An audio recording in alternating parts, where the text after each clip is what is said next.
एक व्यक्ति कई वर्षों तक अपने गुरु के दर्शन करने जाता रहा, उपदेश सुनने जाता, सेवा करता, ध्यान का अभ्यास करता, लेकिन हमेशा उसके मन में एक कमी बनी ही रहती कि मेरे अंदर सुधार नहीं हो रहा है। मुझे कितने वर्ष गुरु की शरण में गए हो गए, प्रवचन सुनते हो गए, लेकिन मेरे जीवन में उतना बदलाव नहीं आ रहा है जितना गुरु की मुझसे अपेक्षा थी। एक दिन उसने सोचा कि शायद गुरु ही इस प्रश्न का उत्तर दे पाएंगे और वह गुरु से मिलने चला गया। गुरु ने उसे अपने पास बिठाया और उसकी समस्या पूछी।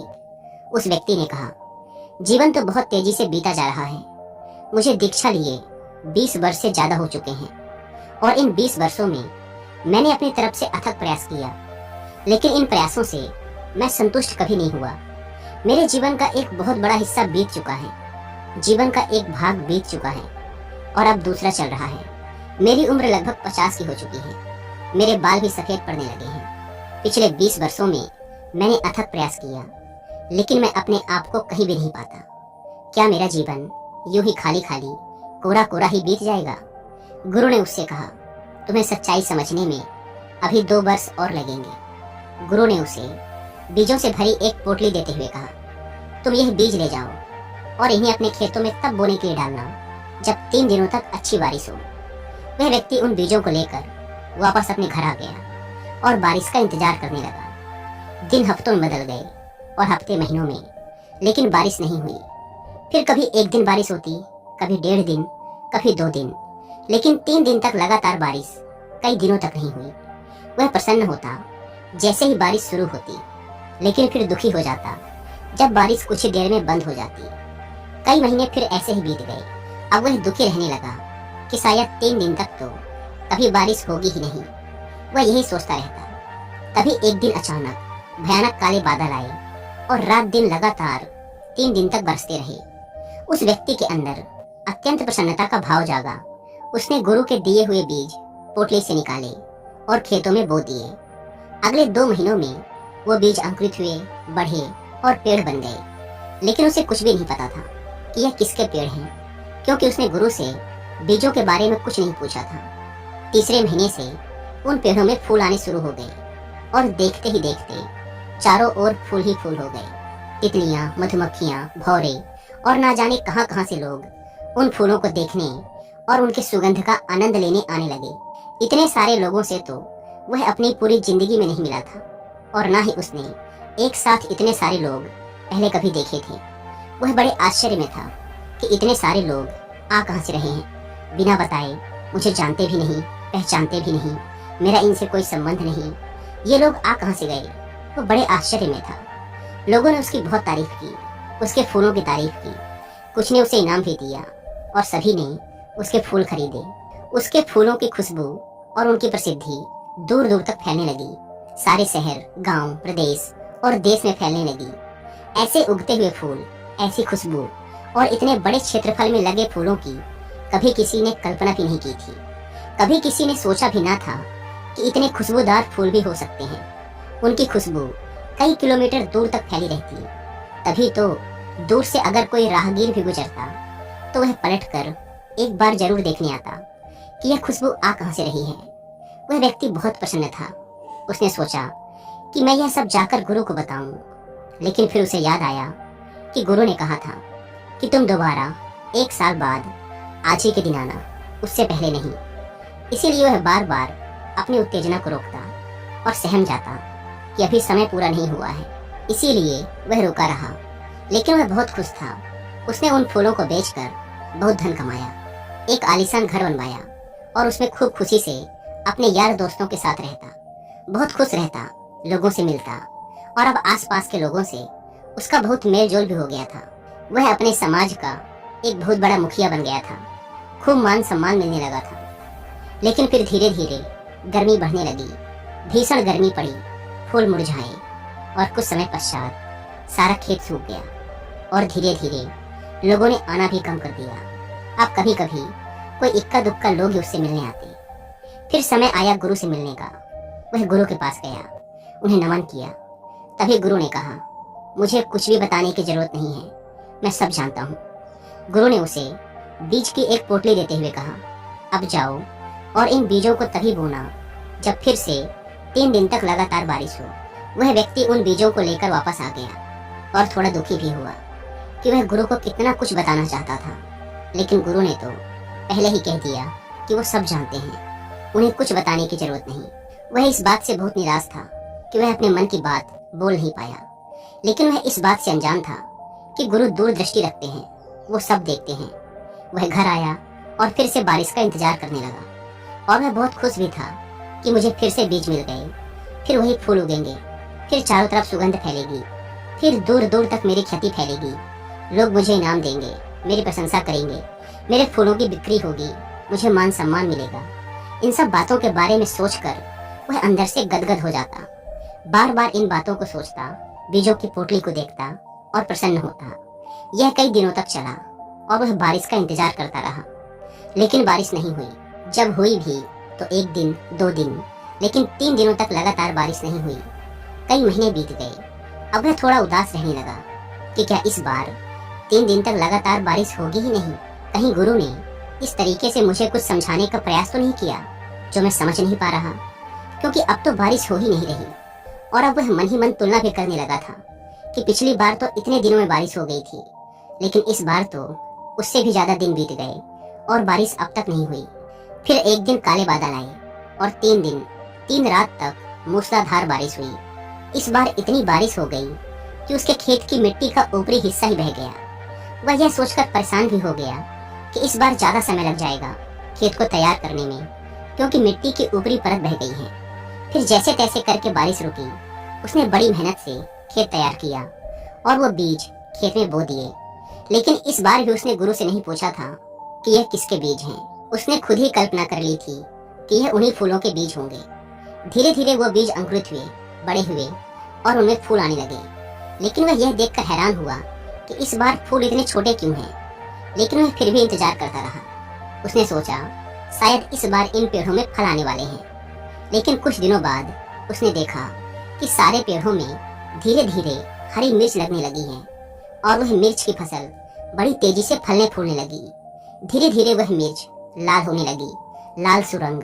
कुछ दिनों तक खेत में तोते आए। तोतों ने कुछ मिर्च खाई, लेकिन इस बार कोई तितली नहीं आई, कोई भौरा नहीं आया, कोई मधुमक्खी नहीं आई। और इस बार ना तो आसपास से कोई लोग आए, ना कोई सुगंध उठी, ना कोई सुंदर नजारे बने और ना ही दूर दूर से राहगीर आए उसके खेतों को देखने। इस बार ऐसा कुछ भी नहीं हुआ। वह बहुत आश्चर्य में था कि आखिर इसके पीछे क्या रहस्य है। वह थोड़ा चिंतित भी होने लगा, लेकिन थोड़ी उत्सुकता भी थी कि देखते हैं आगे क्या होता है। फिर जैसे जैसे गर्मी बढ़ने लगी, वो मिर्च लाल होने लगी और धीरे धीरे वो मिर्च पककर खेत में ही गिरने लगी और सूखने लगी। सारा खेत भी सूख चुका था। धीरे धीरे वो मिर्च फटने लगी और सारे खेत में फैलने लगी। और जैसे जैसे गर्मी बढ़ने लगी, गर्म हवाओं के साथ वो मिर्च भी उड़ने लगी और उस मिर्च से लोगों की आंखें और लोगों के गले जलने लगे। अब लोगों ने दूर दूर तक उस ओर आना ही छोड़ दिया, वो रास्ता ही छोड़ दिया और जहां जहां वो हवा फैलती लोग परेशान होने लगे। बहुत भला बुरा कहते उस व्यक्ति को कि इस मूर्ख ने ये क्या कर दिया।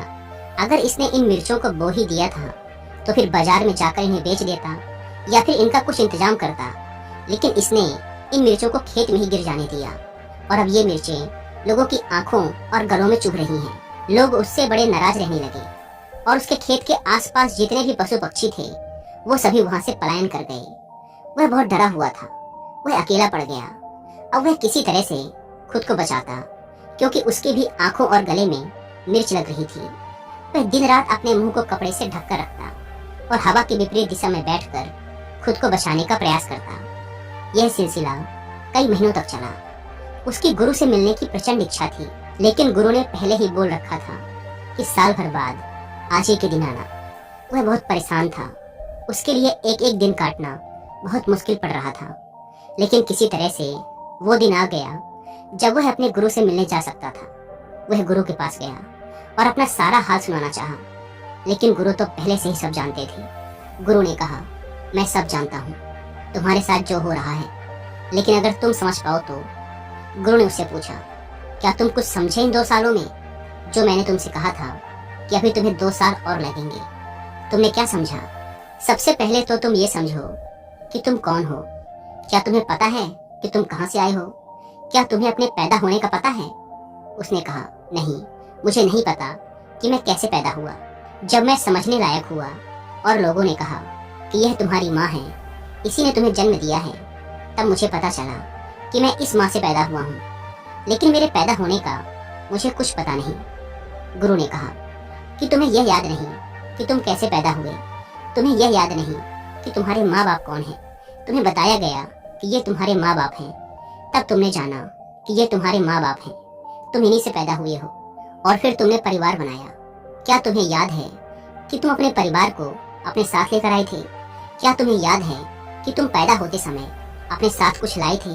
वह बोला, नहीं, मुझे याद नहीं कि मैं अपने साथ कुछ लाया था।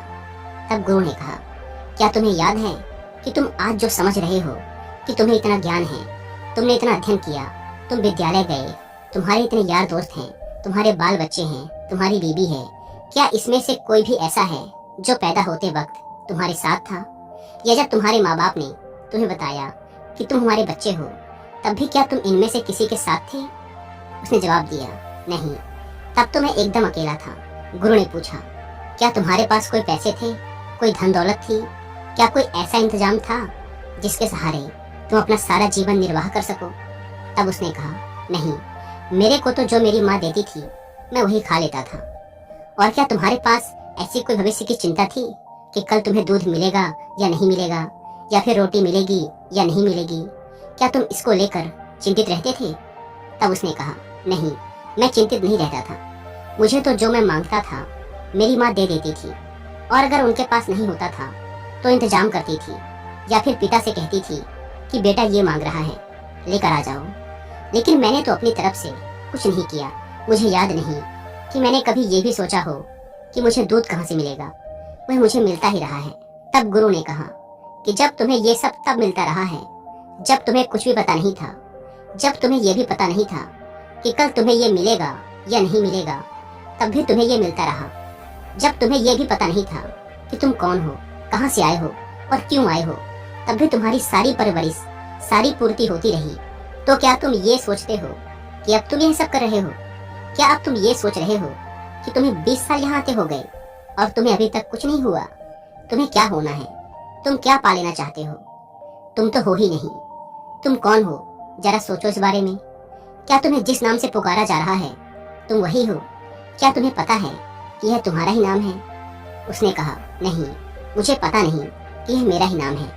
लेकिन जब मेरे कानों में इस नाम की आवाज पड़ने लगी, जब मुझे यह समझ आने लगा कि यह मेरे से कहा जा रहा है, तब धीरे धीरे मुझे पता चला कि मेरी माँ मुझे इस नाम से पुकारती है। तब मुझे पता चला कि यह मेरा नाम है। तब गुरु ने कहा कि तुम हो ही नहीं, तुम अपने से आए ही नहीं हो। क्या तुम अपने से आए हो? क्या तुमने चुना था कि यही मेरे माँ बाप होंगे, यही मेरा घर होगा? क्या पैदा होने से पहले तुमने इस बारे में कुछ सोचा था, कोई चुनाव किया था? उसने कहा, नहीं, मुझे तो कुछ याद नहीं है कि मैंने कुछ चुनाव किया था। मुझे यह भी याद नहीं कि मैं पैदा हुआ।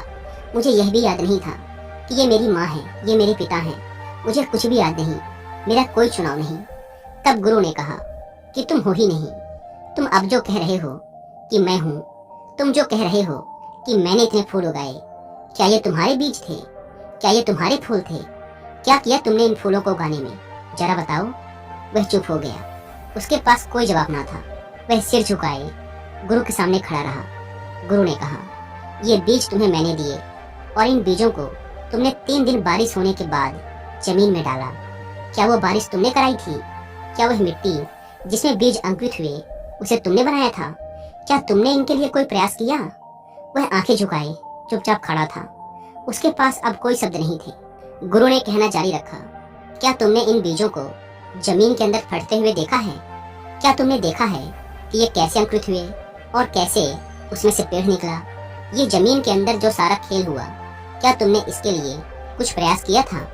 क्या तुमने उन बीजों के अंदर जीवन डाला था? उसके पास कोई जवाब नहीं। वह मौन है, चुपचाप खड़ा है।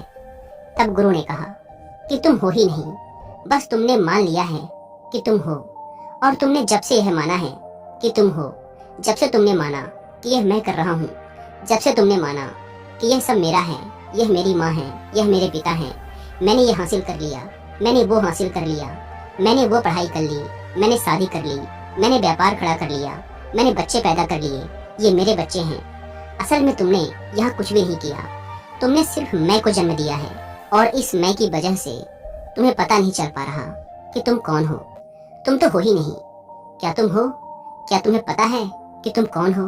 उसने कहा, मुझे ये तो पता नहीं कि मैं हूँ, परंतु मैं यह जरूर समझ गया हूँ कि इस मैं को मैंने बनाया है। गुरुदेव, आपके कहने से मैं अब समझ पा रहा हूँ कि इस मैं को मैंने बनाया है। यह मैंने ही कहा है कि यह मेरा शरीर है, यह मेरी माँ है, यह मेरे खेत हैं, यह मेरे फूल हैं, यह सारे मैं मेरे ही हैं, मैंने ही बनाए हैं।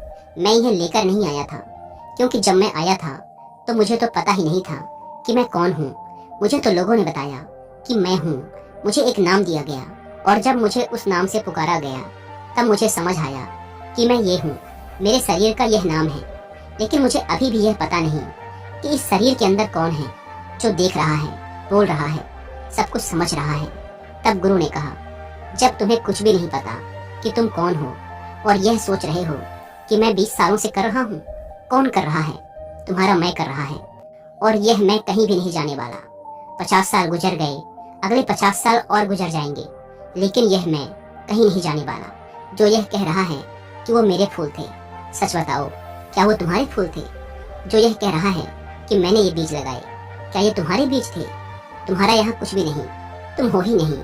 तुमने मान लिया है कि तुम हो और इस मान लेने से इस मैं ने यह सारा संसार बनाया है। तुम्हारा मैं ही तुमसे कह रहा है कि मैंने यह फूल लगाए, मैंने फूलों की खेती की, मेरी प्रशंसा हो रही है, मेरी प्रतिष्ठा बढ़ रही है, मैं मुखिया बन गया उस समाज का। मैंने बहुत मेहनत की। क्या किया तुमने? क्या उन बीजों को तुमने बनाया था? क्या उन्हें धूप तुमने दी थी? वह निशब्द खड़ा था, उसके मुंह में कोई शब्द नहीं थे। अब उसके पास यह भी कहने को नहीं बचा था कि वह 20 साल से कुछ कर रहा है, वह ध्यान करता है। तब गुरु ने कहा, तुम मुक्त हो, तुम पहले दिन से ही मुक्त थे। ये तो तुमने खुद ही बेड़ियां लगाई हुई हैं और ये बेड़ियां हैं मैं की बेड़ियां। तुमने यह बेड़ियां लगाई हुई हैं कि मैं 20 साल से कर रहा हूँ। यह मैं की बेड़ियां ही तुम्हारे रास्ते की सबसे बड़ी रुकावट है। यह मैं ही तुम्हें गहरे ध्यान में नहीं उतरने देता। यह मैं ही तुम्हें यहाँ से मुक्त नहीं होने देता। तुम यह मानो कि तुम हो ही नहीं, पर क्या तुम्हें लगता है कि तुम हो? मैं फिर पूछता हूँ, क्या तुम हो? क्या तुम्हें पता है कि तुम आए हो? क्या तुम्हें पता है कि तुम पैदा हुए? नहीं, मुझे कुछ याद नहीं। तो फिर तुम हो ही नहीं, तुम बस मान के बैठे हो। जो कुछ तुम्हें दिख रहा है वह मैं है और इस मैं की वजह से ही तुमने संसार बनाया है। और अभी भी तुम कह रहे हो कि मैं 20 साल से कर रहा हूँ। यह तुम्हारा मैं ही तो कह रहा है, तो फिर यह मैं जाएगा कहाँ? यह तो यही रह जाएगा। तुम्हारे कोई बीज नहीं, तुम्हारे कोई फूल नहीं और ना ही तुम्हारा कोई प्रयास है बारिश कराने में, ना ही तुमने उन पौधों को हवा दी। क्या तुम्हारा कोई प्रयास है उन फूलों की खुशबू लाने में? क्या तुमने उन मधुमक्खियों को, भौरों को, तितलियों को कोई संदेश भेजा था? क्या फूलों के अंदर रस तुमने पैदा किए थे? तुम हो ही नहीं, बस तुमने मान रखा है कि तुम हो और तुम साथ कुछ भी लेकर नहीं आए। क्या तुम अपने साथ कुछ लाए थे? तुम्हें तो कुछ भी नहीं पता था। तुम्हें तो कपड़े पहनाए गए, तुम्हें साफ सफाई से रहना सिखाया गया। तुम्हें यह भी पता नहीं था कि कैसे खाना है, कैसे पीना है। तुम्हारे मुंह में स्तन को लगाया गया, तब तुमने दूध पीना सीखा। क्या प्रयास किया तुमने अपनी रोटी, अपने दूध के लिए? उस समय वो तुम्हें मिलता ही रहा और आज तुम ये सोचते हो कि मैं इंतजाम कर रहा हूँ, मैं कमा रहा हूँ। आज तुम सोचते हो कि ये मेरे बच्चे हैं, जब मैं खिलाऊंगा तब ये खाएंगे। तुम हो ही नहीं, बस तुम मान के बैठे हो। और जो ये सोचता है कि मैं हूँ, मेरे बच्चे हैं, मैं कमा रहा हूँ, मैं कर रहा हूँ, यही मैं ही तुम्हारे दुख का कारण है। यही तुम्हारी बंदिश है, यही तुम्हारा बंधन है, यही तुम्हारी बेड़ियां हैं। तुम मुक्त ही हो, तुमने शरण ले ली है बुद्ध की, तो अब मुक्त हो जाओ। तुम मुक्त ही हो और तुम्हें सब कुछ मिलता ही रहेगा। यह कहते हुए गुरु मौन हो गए। कहा जाता है कि वह शिष्य इसके बाद वहीं बैठकर ध्यान में तल्लीन हो गया और उसके बाद वह उठा ही नहीं। वह मुक्त हो गया, उसे परम निर्वाण प्राप्त हो गया।